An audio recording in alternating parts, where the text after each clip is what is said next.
professional, right?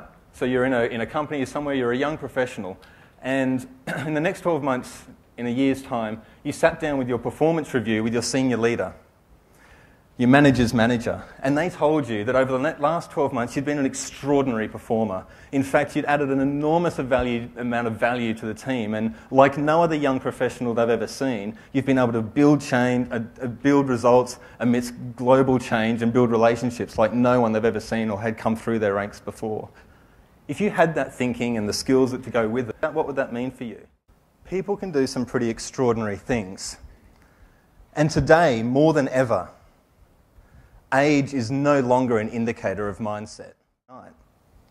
We've got 21-year-olds right now and people in their young to mid-20s entering the corporate world and in organisations all over the world, learning life lessons about resilience and the idea that you might actually have to hang on to that job for more than 18 months. Age is no longer an indicator of mindset. In fact, not seeing distinct generational groups that you can box into packages, no matter who you are, how old you are. We're no longer seeing a set of characteristics that define 21-year-olds, 41-year-olds, and 61-year-olds.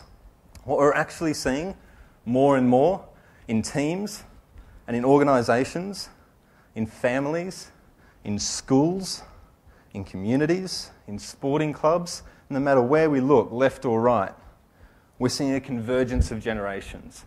And what we're seeing today is, in fact, that when you look at those three groups, the lines between them are blurring. And you see, what we're seeing actually happening is this melting pot of skills, of behaviours, of mindsets, of external influences, of technologies, of hopes, of fears, that are landing in this melting pot of this converged generation that is every single person in this room.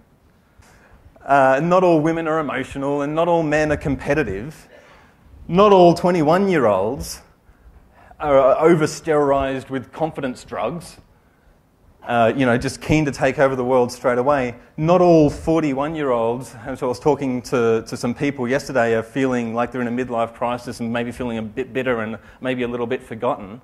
Not everyone is like that. And not all 61-year-olds, and I work with plenty of them, are stuck in their ways, resistant to change.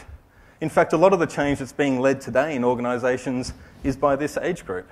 Convergence, where people have the opportunity to stand as individuals with their own set of values, with their own external influences, with their own mindsets, and be whoever they want to be, no matter who they are, 21, 41 or 61, young professional, middle manager or senior leader, and it just doesn't matter. I was reading a Time magazine on one flight on this particular trip, and it was saying that right now people don't really feel like their feet are firmly planted on the ground. No one really feels like they've got a clear vision of the future, feeling kind of present and calm in the current day. There's so much change and stress and things that are going on and information overload and things that we can't keep up with. And if we want to look at the things that drive people, no matter how old they are, 21, 41 or 61, if we want to really get underneath that and put the popularised beliefs and characteristics aside and look at who these people are as individuals, who the person sitting next to you at the table you're on right now actually is as a human being, regardless of when they were born, we have a choice to think differently about who we can be, and it's going to be absolutely imperative as leaders, as teams, as organisations.